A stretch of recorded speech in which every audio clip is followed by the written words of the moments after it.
And welcome to another edition of Two Steps Ahead Podcast. Two Steps Ahead Podcast encouraging you to take your passion, make it happen, let yourself be great.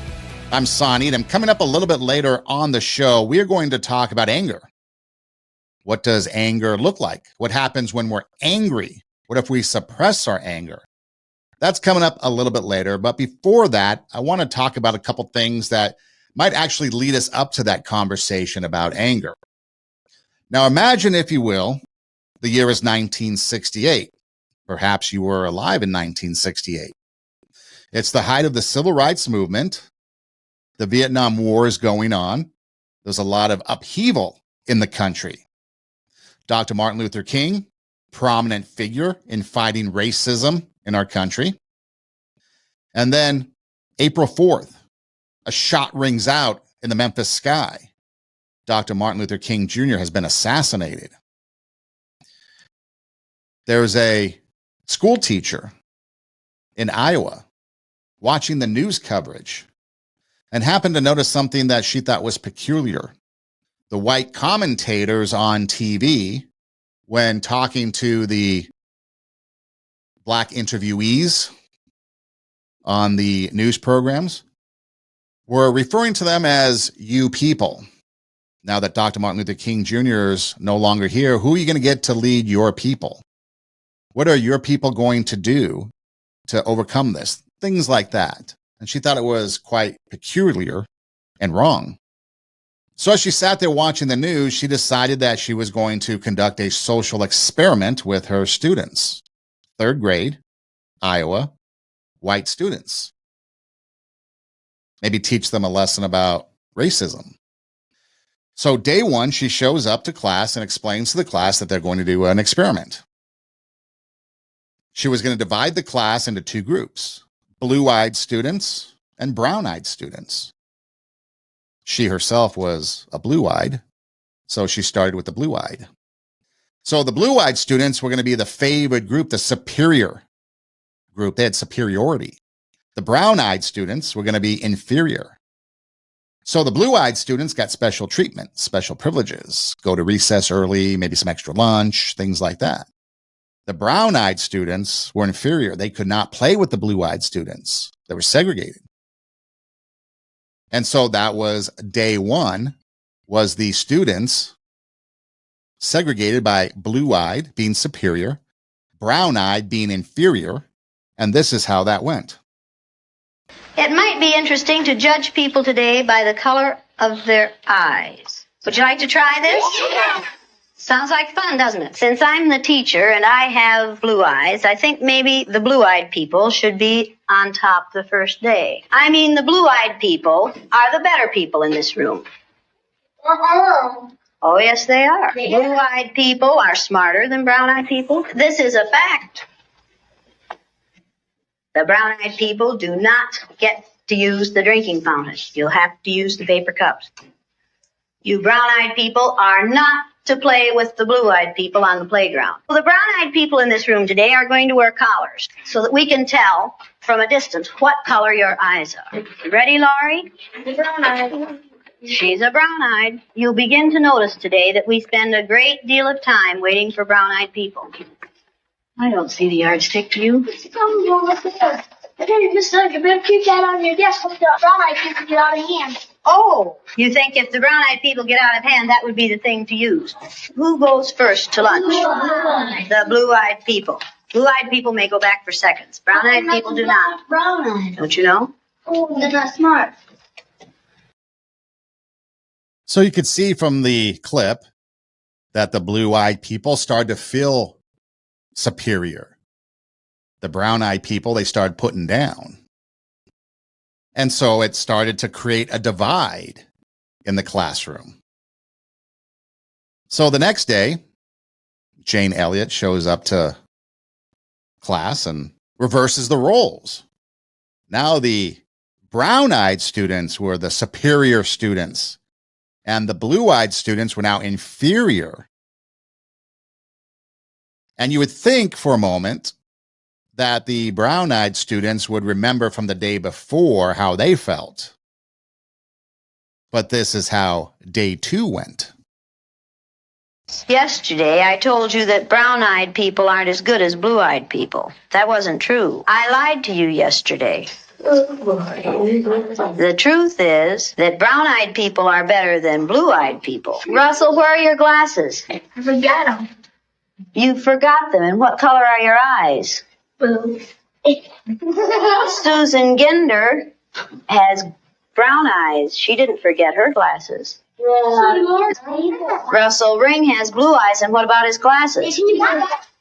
He forgot them. Yesterday we were visiting, and Greg said, "Boy, I like to hit my little sister as hard as I can. That's fun." What does that tell you about blue-eyed people? The brown-eyed people may take off their collars, and each of you may put your collar on a blue-eyed person.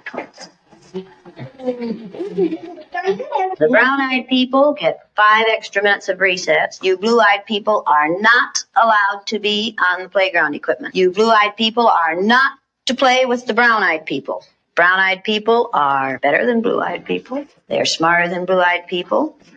And if you don't believe it, look at Brian.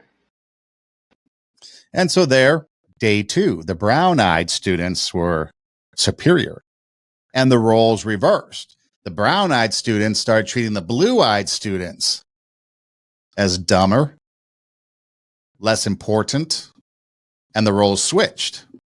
So after a couple days of brown-eyed versus blue-eyed, Jane Elliott witnessing what happened, this was the result, according to her, of the experiment. What did you people who are wearing blue collars now find out today? I knew what they felt like yesterday. I knew too. How did they feel yesterday? Down. Like a dog on a leash. Yeah. Like you're chaining them up into prison. Like you're shut up and you're throwing the key away. Should the color of some other person's eyes have anything to do with how you treat them? No. All right, then should the color of their skin? No. Should you judge people No. by the color of their skin? No.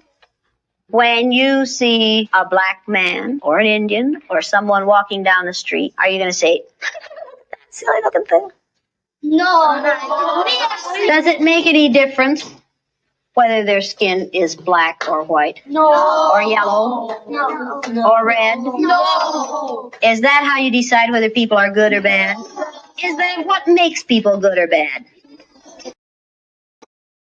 In an interview, Jane Elliott mentioned that she witnessed, like within 15 minutes, these good kids turning evil monsters against each other just because they were told they were superior on day 1 because they had blue eyes, and then the roles reversing the next day because they had brown eyes. And it was all because that's just what she said.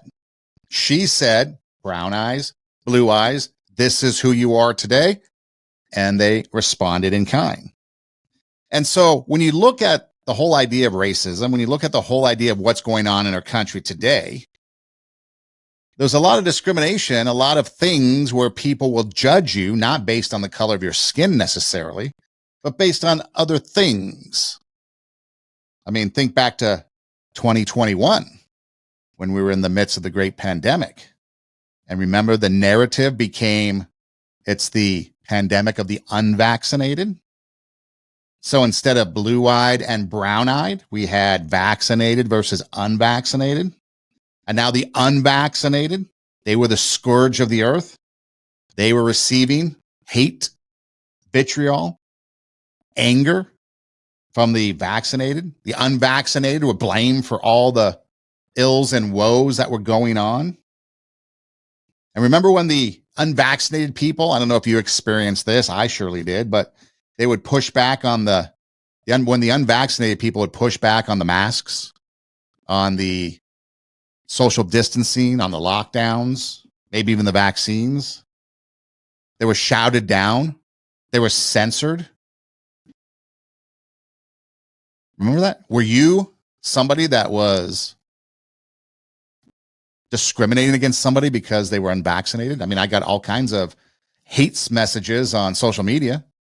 Can't tell you more than once how many times somebody wished I'd get COVID and die because of my stance.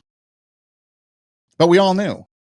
We all knew because doctors, experts outside of Mr. Fauci and that inner core of people told us that 99.999% of the people that get it would be fine. The one thing that's always left out is that the people that were unvaccinated never really denied the existence of the pandemic, of the disease. But we just use common sense and reason to realize that they told us 99.999% of the people that get it are going to be fine. I'm going to be fine. If you had a pre-existing condition, if you were an elderly, maybe that's something different. So recently, Mr. Fauci was called before Congress and admitted to some things that we knew all along. He admitted that masks, social distancing, and lockdowns were not based in science. Remember the mantra? Believe the science. Believe the science. We need to believe the science. Well, Fauci appears before Congress to testify about the COVID response now that he's a civilian. And he was deposed in a lawsuit brought by the states of Missouri and Louisiana. And there were a couple things that came out of all of this, basically him being grilled. That first off, the lockdowns, remember 2 weeks to bend the curve, turned into like 2 years, depending on where you lived. If you were in California, like I am, then you suffered, or maybe New York, maybe Michigan, you suffered some pretty severe lockdowns. People lost their businesses, couldn't see families, missed out on graduations and other celebrations of life. But the lockdowns were based off of lies from the Chinese Communist government. And I encourage you to go do the research yourself. Look up and actually watch his testimony. Don't listen to the slants. Don't listen to twists. Don't listen to opinions about it. Go and actually listen to the hearings and listen for yourself. But he said that he sent one man over to China to see what was going on. The guy witnessed what was going on with the lockdowns, came back and said, that's what we should do it. So everybody decided that's what we're going to do. Masking and social distancing were not based on science. We learned that Fauci wants to force vaccination mandates, and you do that by making it difficult for people to live their daily life. He also continued about the lab leak and lying about that. And then, of course, we learned through these hearings that censorship was alive and well as the White House and others put pressure on social media to suppress these COVID messagings that didn't fit the narrative. We have evidence such as Fauci himself in voice recordings, emails from the White House to others like Mark Zuckerberg, witness testimony. And let's not forget the billions and billions and billions of profits that were made. I mean, $710 million in royalties alone were paid out to various people as a result of COVID. Pfizer in 2022 made $100 billion. $57 billion was vaccine and antiviral pill related specifics. Profits for companies rose 130%. So let's go to Mr. Fauci. Here's social distancing and what he had to say. Dr. Fauci admitted that the social distancing guidelines to stay 6 feet apart had no scientific basis. I said that it is not based in science and it just appeared. It actually came from the CDC. The CDC was responsible for those kinds of guidelines for schools, not me. So when I said that it just appeared, it appeared. Was there any science behind it? What I meant by no science behind it is that there wasn't a controlled trial that said compare 6 foot with 3 feet with 10 feet. So there wasn't that scientific evaluation of it. Not based in science. Blame the CDC, but not based in science.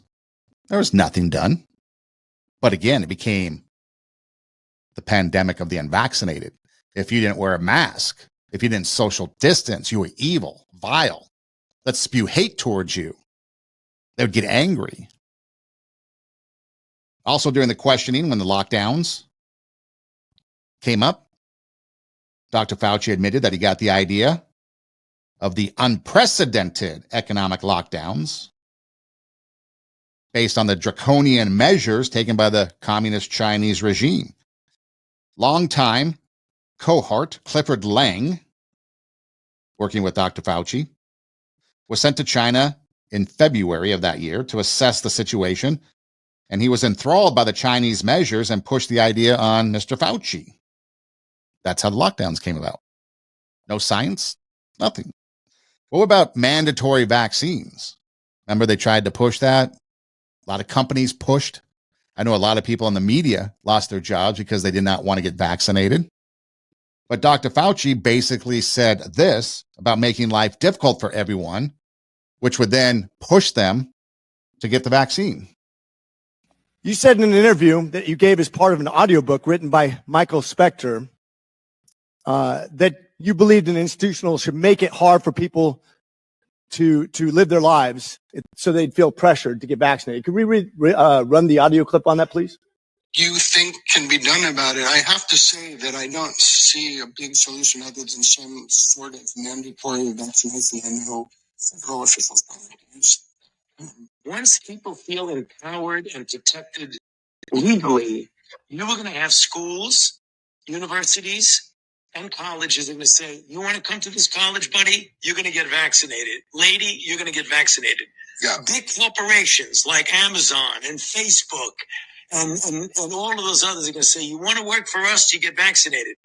And it's been proven that when you make it difficult for people in their lives, they lose their ideological bullshit and they get vaccinated.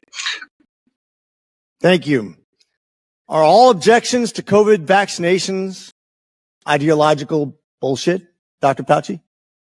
No, they're not, and that's not what I was referring to. Well, in reference to making it hard for people to get education, traveling, working, I'd say it very much was in context.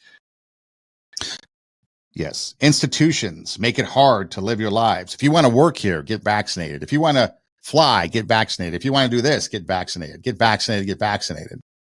And now we learned this many years later that it was all made up. And now, and again, I encourage you to go do your own research, go look it up, go listen and watch the hearing, see for yourself. And now we're starting to find out that vaccine injury is becoming a huge problem. So let me ask you this. You were somebody that was vaccinated 1,400 times, boosted 8,000 times. Fine, good for you. I don't care. You do you. But do you still feel okay attacking those that did not follow what you thought they should do? Did you discriminate them because they were unvaccinated? We're no longer into the brown-eyed, blue-eyed. We're no longer into color of skin. Now we're into a vaccination status that divided the country. And what? Brown-eyed, blue-eyed because one teacher said so. Here we have Mr. Fauci and a couple others saying this is what it needs to be, and the media running with it, and you following along. So now I ask you the question, if you were multi-vaccinated, and you're starting to see a lot of people suffer cardiac arrest and these other ailments, a little nervous? A little concerned that perhaps that might be you one day? I mean, I think back to the Vietnam War. We're talking about 1968 when we started the show. Agent Orange was a big factor. It would say, defoiling agent. It would kill vegetation in the jungles of Vietnam. A lot of soldiers exposed to that. 50 years later, we're talking 50 years later, 40 to 50 years later after that exposure, the Veterans Administration and medical professionals are starting to realize that things such as bladder cancer are a direct result from being exposed to Agent Orange. Something that happened 40, 50 years ago is now affecting soldiers today. What about all that stuff that happened with soldiers in the Gulf with Gulf syndrome? Still really don't know what that was all about. So what happens now might not immediately happen or affect you, but you concerned about the future? What might happen to you? Do you wish you could have gone back and maybe done some things? Are you still going to believe when these people spoon feed you this information?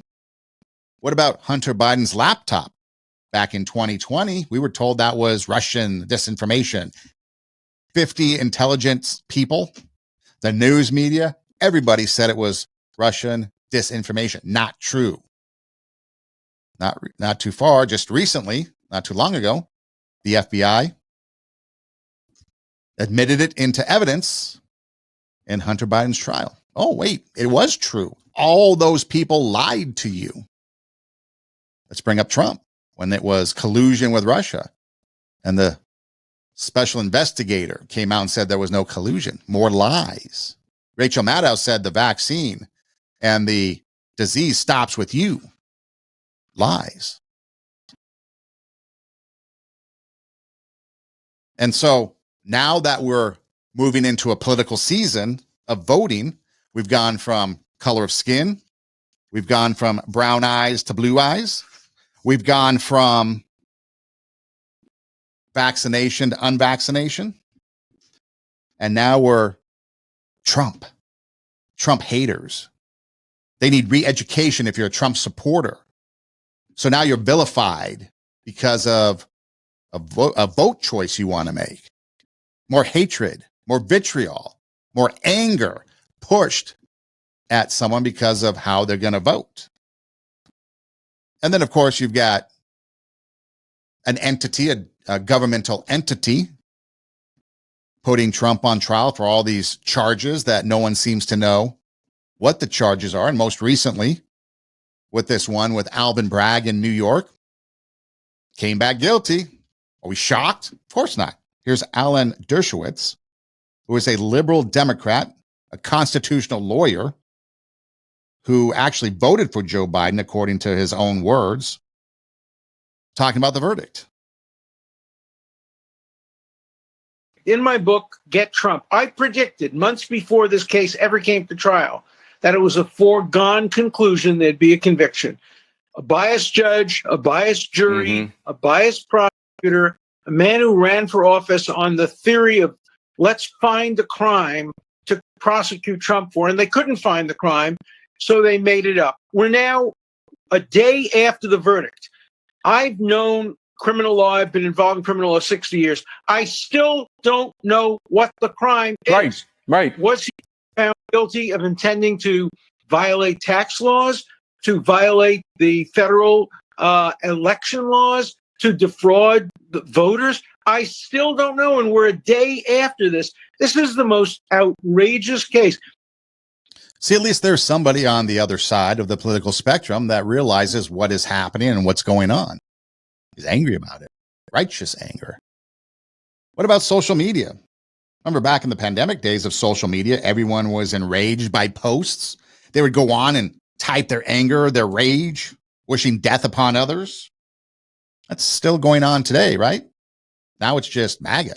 Deplorables, clowns, need to be in re-education camps. They're the ones killing democracy.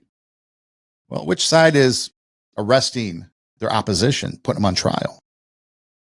Which side is going after those that oppose them? And it doesn't have to be just a political party. I mean, think about during the BLM marches, when you had Black Lives Matter burning down buildings, burning down businesses, burning down cities, screaming at cops, killing cops, wanting to defund the police. The great political divide. Just go on X.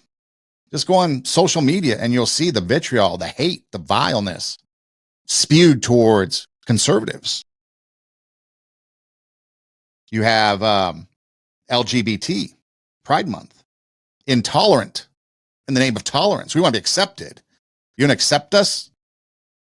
We're going to shout you down. We're going to come after you. We're going to come after your kids. We're going to boycott 10 football teams that had nothing to do or made no reference to Pride Month. Texas Rangers are bad because they're the only team that doesn't host Pride Night in Major League Baseball. And so the anger continues on and on and on. So what is anger? Well, we all think we know anger. We all know it when we see it, but it's a strong negative emotion. It arises as a result of what we perceive to be a threat or unfair treatment that blocks our goals. You don't agree with me. You're blocking my goal. I want my candidate to be president. You're blocking my goal. I'm mad at you.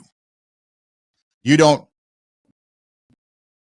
think the way I do when it comes to certain ideology. You're not supporting pride. I'm mad at you.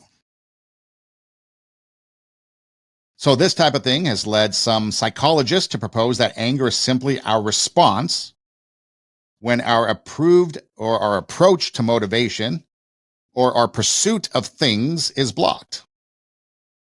Anger is directed at others, includes increased physiological activation, and involves changes in our thought processes.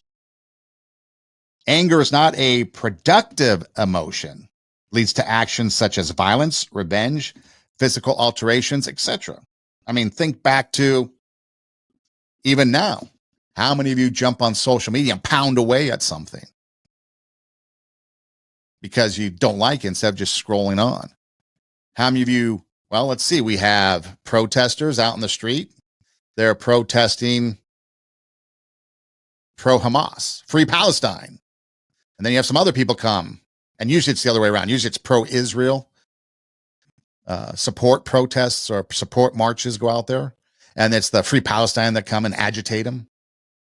Or maybe it's a Free Palestine and the Muslims come and agitate, right? A lot of anger going back and forth, a lot of divide, a lot of people. I mean, just look at the news.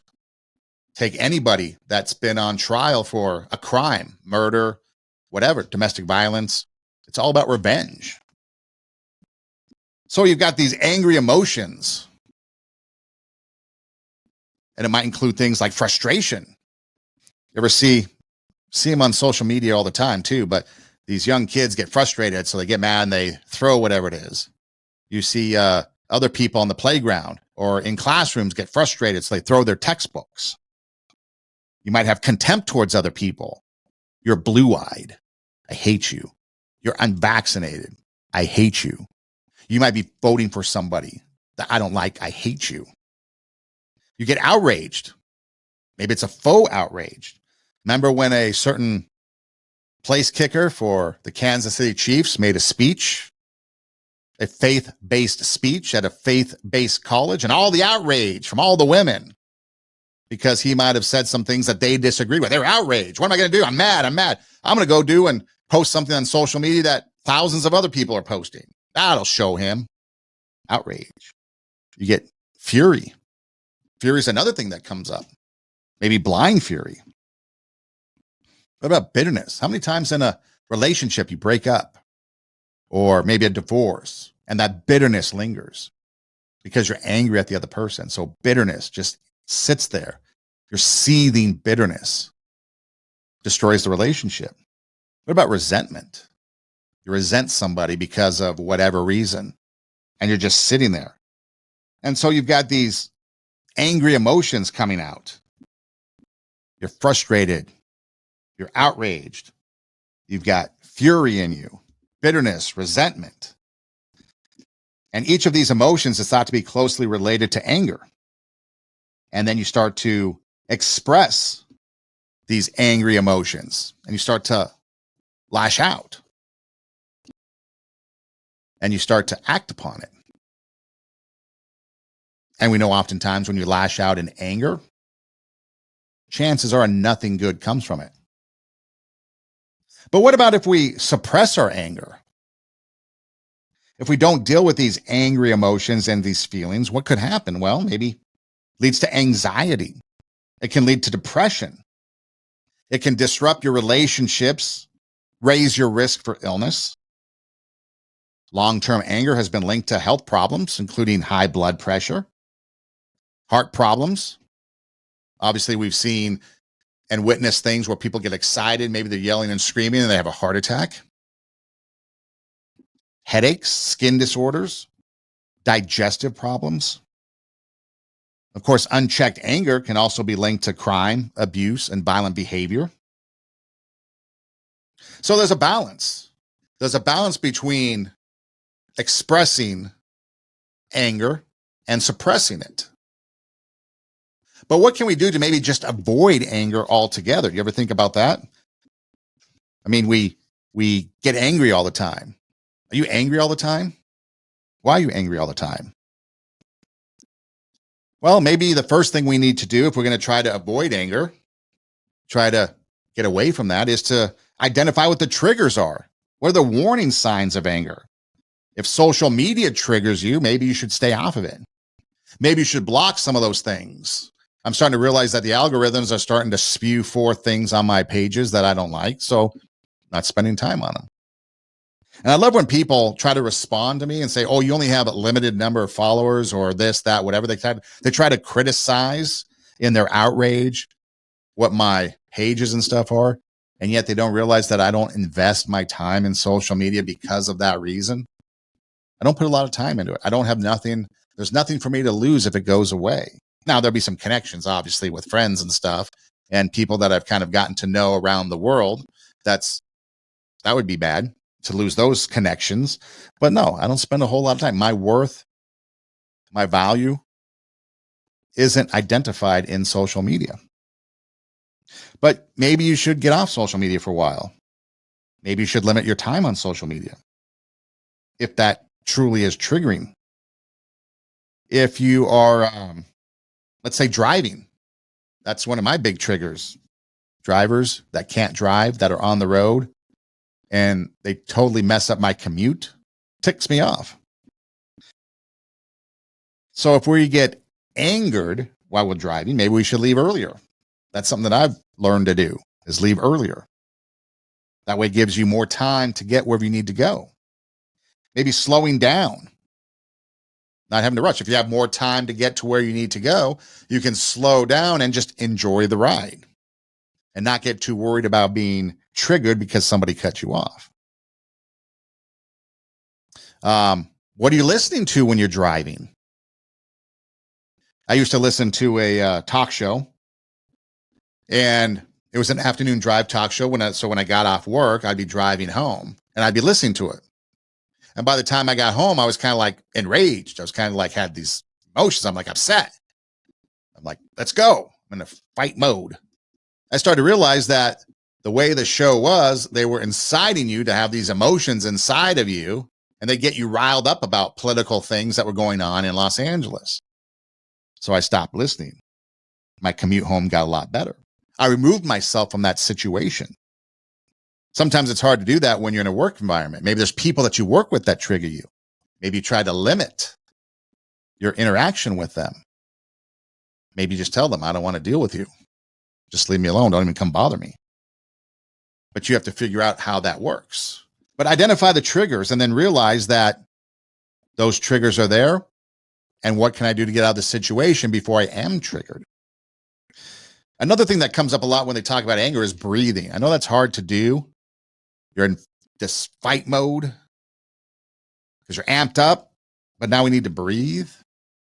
Relaxation techniques, breathing techniques, counting to 10, counting to 20, counting to 100 if necessary, whatever you need. But sometimes just stepping back, breathing. Remember in the movie Die Hard, which, by the way, is not a Christmas movie. I will die on that. But John McClane, the character, he had no shoes on, right? Through the whole movie. No shoes on. Why? He got off a plane, got to the Nakatomi building, kind of upset, emotions going, whatever. And someone said, hey, rub your toes into the carpet. And it's relaxing. It's relaxing. Started to calm him down. He makes a comment, oh, this feels good. And then all hell breaks loose and he's running around without shoes on for the rest of the movie. But again, relaxation techniques, stepping away, identifying the triggers, and now going and taking a moment to relax.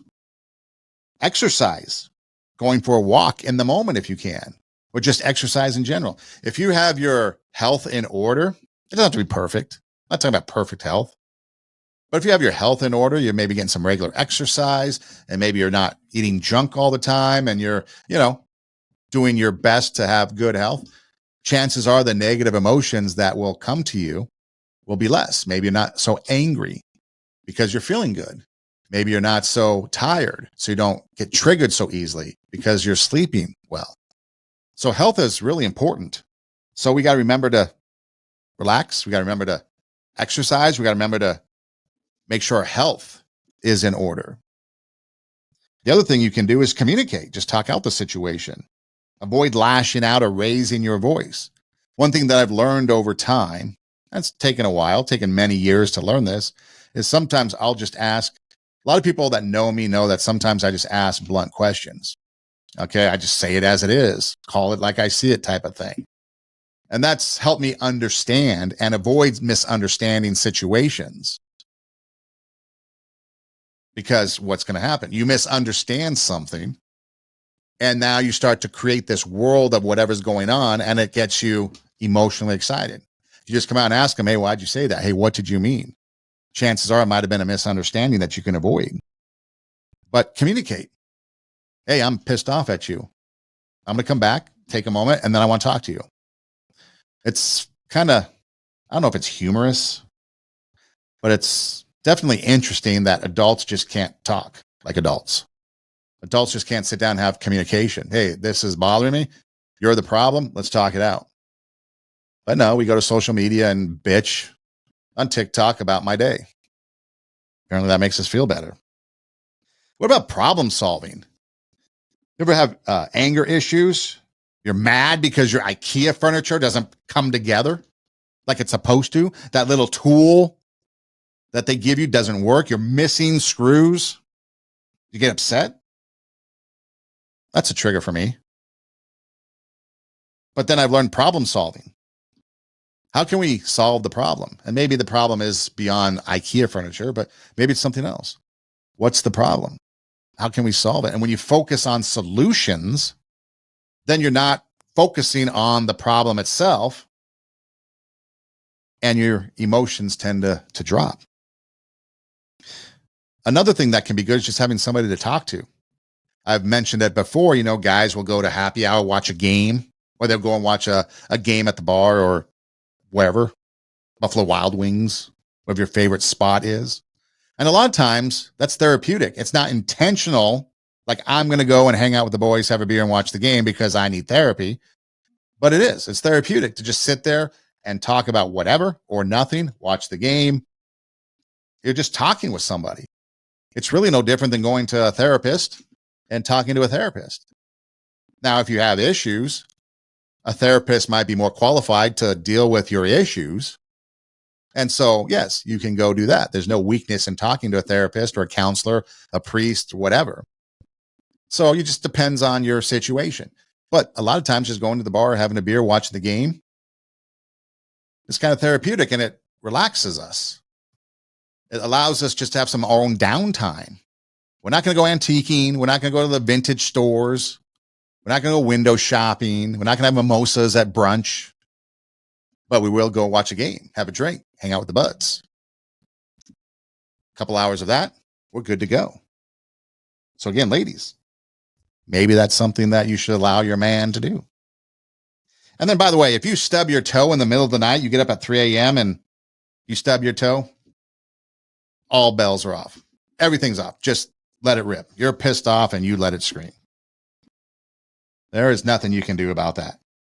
However, though, if you're a spiritual person, maybe you have a religion, maybe a Christian or some other form of spirituality that allows you to look to your religion or your spirituality to help you. As a Christian, maybe you look to the Bible. If you're a Bible-believing Christian, you look for some scripture verses that might be able to help you. Rick Warren has some things to say about anger. I want you to write this down. I always lose when I lose my temper. Write that down. I always lose when I lose my temper. Now, you can lose your respect. You can lose the respect of others. You can lose the love of your family. You can lose your job by losing your temper.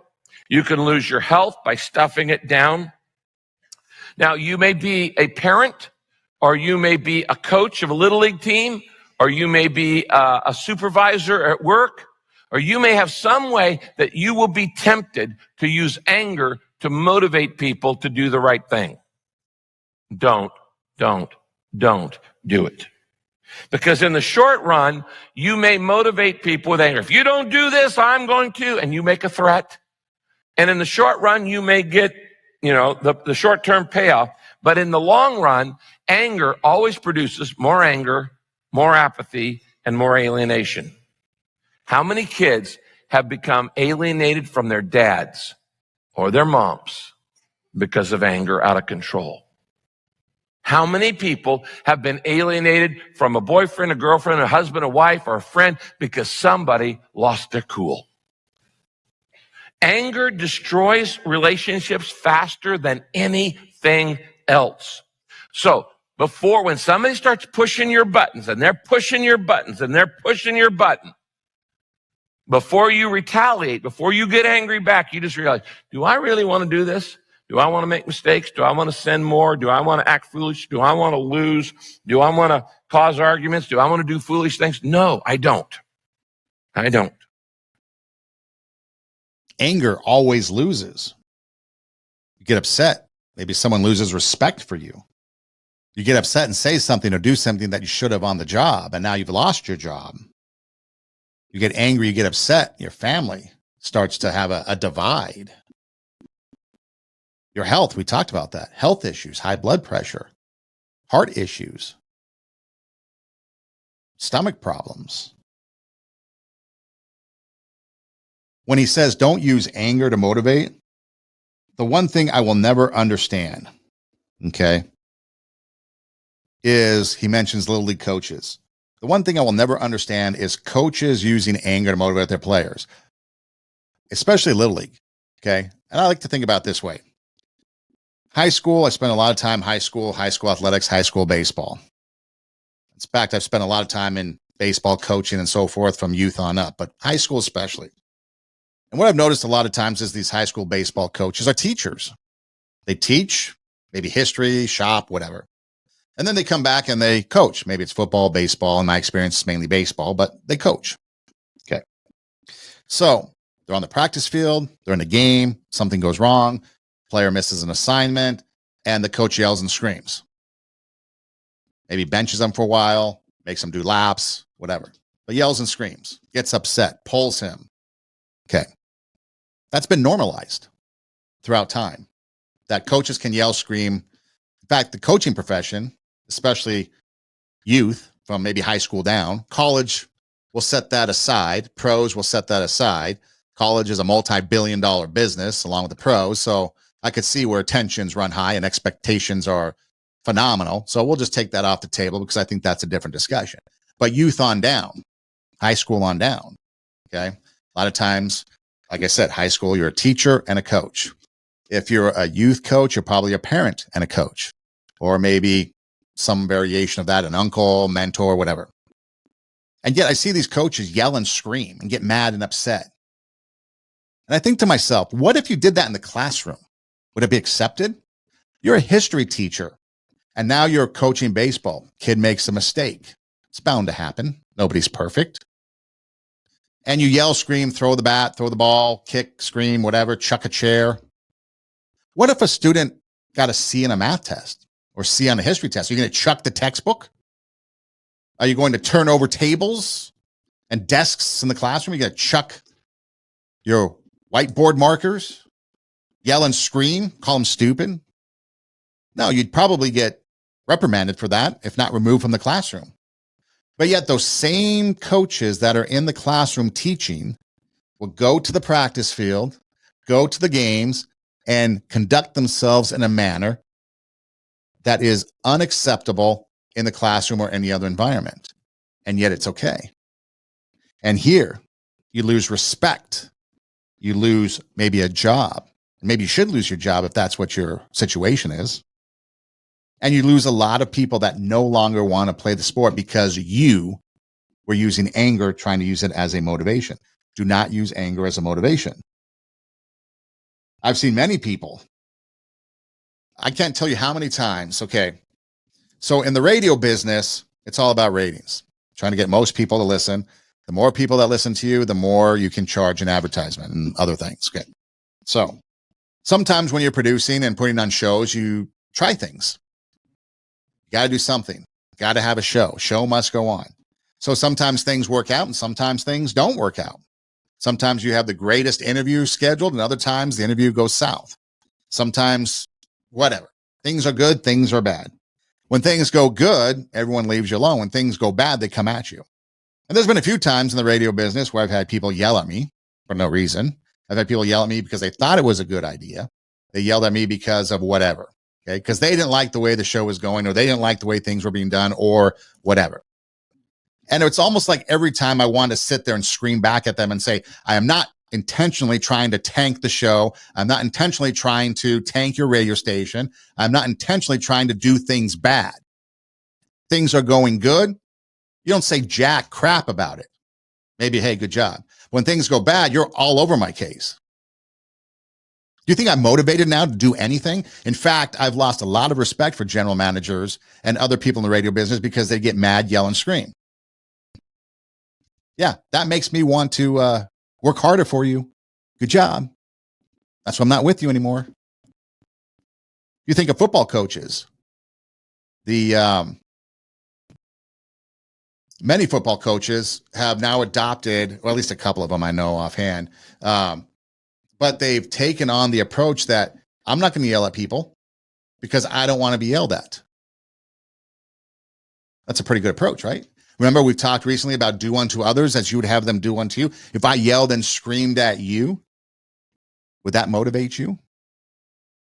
Doesn't motivate me when you yell and scream at me. But if you came to me and said, hey, what was you thinking about that? Whatever you want to do on the radio show, why were you doing that? I would have a reason.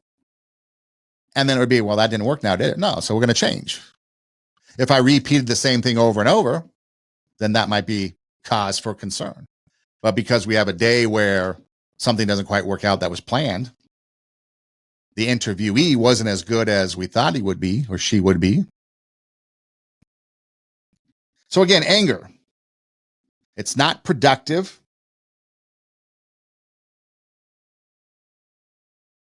It always loses. And now that we're coming into this pretty volatile election season, there's rumors of another pandemic from bird flu or some other thing, poison dart frog,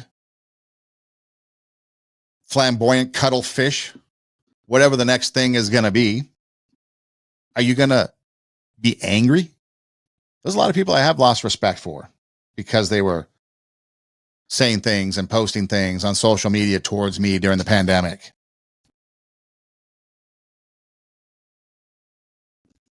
So is that what we're going to do? Is that what we're going to continue on? Are we going to continue on that way? Or are we going to sit back and realize that anger always loses? That's a question for you to decide. Talk about anger. Talk about justice. There was a story that came across that said another elderly pro-life activist sentenced to 2 years in prison. Paulette Harlow was an elderly woman with a debilitating medical condition, and she was sentenced to 24 months in jail recently because she was convicted of participating in a pro-life blockade of a Washington, D.C. abortion clinic in 2020. Of all the stuff going on in 2020, apparently blocking access to an abortion clinic is the worst thing that could happen. Harlow, 75, of Kingston, Massachusetts, was convicted under the Freedom of Access to Clinic Entrance, the FACE Act, and of civil rights conspiracy, a statute that prohibits the violation of someone's rights. I guess it prohibits the violation of someone's rights guaranteed to them by the U.S. Constitution and law. Well, last I checked, there wasn't a constitutional right to abortion. So I'm not really sure how that violates their rights. The FACE Act prohibits violent, threatening, damaging, or obstructive conduct intended to injure, intimidate, or interfere with the right to seek, obtain, or provide reproductive health services. And again, with the Supreme Court ruling, I'm surprised that this went forward because there is no right to an abortion right now nationally. Maybe the state of Massachusetts, which is extremely liberal, Boston. Maybe that's where it is. But anyways, a 75-year-old sentenced to 2 years because she was pro-life. And there was others involved that received sentences up to almost 4 years, almost 5 years in prison. But here's the thing. So people trying to save life, save a life in this particular case, but save lives, People that are pro-life, they're the criminals. But the doctors killing the babies inside that building, they're the heroes. Such a backwards world we live in. Blue-eyed, brown-eyed, vaccinated, unvaccinated, pro-Biden, pro-Trump, pro-life, pro-choice. And it seems like the people that are on the pro-choice, the pro-Biden, the pro-vaccinated, you guys get angry a lot. You guys are intolerant a lot. You guys are the ones that want to push back, punch somebody in the face, take them out behind the gym and beat them up. Think about blowing up the White House. Thinking about assassinating the president. Madonna, Johnny Depp, Joe Biden, Cory Booker, Kamala Harris, all these people, Maxine Waters, Nancy Pelosi, they've all promoted violence. Chuck Schumer to Gorsuch and the Supreme Court, violence. You don't hear that rhetoric coming from more conservative type people. There were memes going around or posts going around about when Trump was convicted. People were posting, you don't see us burning down buildings. Instead, we raised money to his campaign. There is a difference. One side chooses anger and violence. The other side, not so much. Not saying the other side's any better. But in this particular instance, when it comes to the anger, liberal side, you guys are very angry. You guys are very vile. You spew vitriol a lot. That's not bringing out any inner greatness. That's not raising the standard. In fact, now what are we seeing? Well, we're seeing a border situation that's completely out of control. We're seeing an economy that's imploding. The greatness of this country is falling apart like all great empires, starting to crumble. And now you're starting to see a slow shift to, wait a minute, maybe some of this stuff isn't working.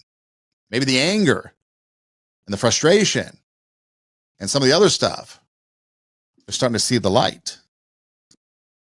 So what are you going to do? Are you going to judge people because they're blue-eyed or brown-eyed? They're vaccinated, unvaccinated? Is that how you're going to judge people, discriminate, be biased towards them? Or are you going to treat people equally? There's a verse in the Bible that says a soft answer turns away wrath. Have you ever tried that? You should. It's quite comical sometimes because someone's so amped up and then you just say something in response. Don't trigger them.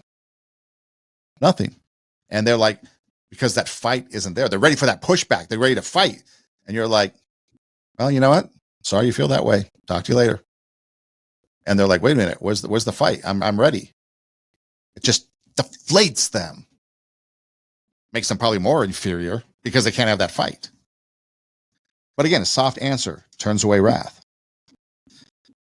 So are we going to continue on like we have in the past and be divisive and have anger and move forward in that same fashion?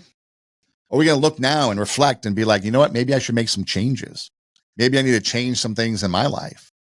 Maybe I need to not be on social media. Maybe I need to not pound away on the keyboard because, yeah, power to me, because I can get my two thumbs going pretty quick. Maybe you should learn your triggers and know how to control them and stay away from them and get yourself in a situation so you don't lash out, because anger always loses. Racism, discrimination, whatever you want to call it, based on whatever reason, always loses. And it's time that we start looking to make changes, because we all have to live in this world together. It's up to you. It's up to me. It's up to us. I know what I'm going to do. I guess the question is, what are you going to do? This is Two Steps Ahead podcast, encouraging you to take your passion, make it happen, let yourself be great. Check out our website, radiowarp.com. That's radio, W-A-R-P, radiowarp.com. You can click on the Two Steps Ahead podcast logo and all of our shows pop up. We've got videos. We've got a link to our SoundCloud page, which is our audio page. You can download them and take them with you on the go. You can listen anywhere you listen to podcasts. Just do an internet search, TWO, Two Steps Ahead podcast, and we pop up. We're on Instagram, Facebook. You can email the show at twostepsaheadpodcast@gmail.com. That's TWO, Two Steps Ahead podcast@gmail.com. Hey, Siri. Hey, Alexa. play TWO, Two Steps Ahead podcast, or episodes pop up. So we're pretty easy to find. We're pretty much everywhere. So reach out. Reach out. And again, I always put this out there. If there is something going on in your life and you have nowhere to go, you don't know what to do, you don't have to go it alone. You can reach out. Two Steps Ahead podcast at gmail.com. TWO. Two Steps Ahead podcast at gmail.com. Reach out. I know people that I could put you in touch with. If I can't handle the situation or if I think it's kind of above me, I can get you in touch with people that can help you. I've got resources that can help you. If you just need a response, a voice in the night, if you need a just an ear to listen, reach out. You don't have to do it alone. I may not have the solution, but at least I'm a point of contact to start. So reach out. Don't hesitate. Reach out. But it's up to you. And again, what are you going to do? How do you want to conduct your life? What do you want your life to be like? Are you going to lose respect of the people you work with? Are you going to lose respect if you're a boss, a manager, if you're a dad, a mom, if you're a big brother, if you're a teacher, whatever it is, a coach, whatever you are you going to allow anger to have a negative impact on your life? Lose respect, lose family, lose job, and so on? Because anger always loses? Or are you going to try to get that in check? And you're going to try to make it so that you don't get so angry. Sometimes anger can be righteous. Don't get me wrong. Sometimes it's okay to be angry. But if you have your anger and emotions under control, your good anger, your righteous anger, you can then act accordingly. And it could be a positive response to that anger, not a negative one. So again, there's that side of the story too. But anyways, Two Steps Ahead podcast, encouraging you to take your passion, make it happen, let yourself be great. I'm Son Edom. Hey, thanks for listening. Do tell a friend. And until next time, God bless.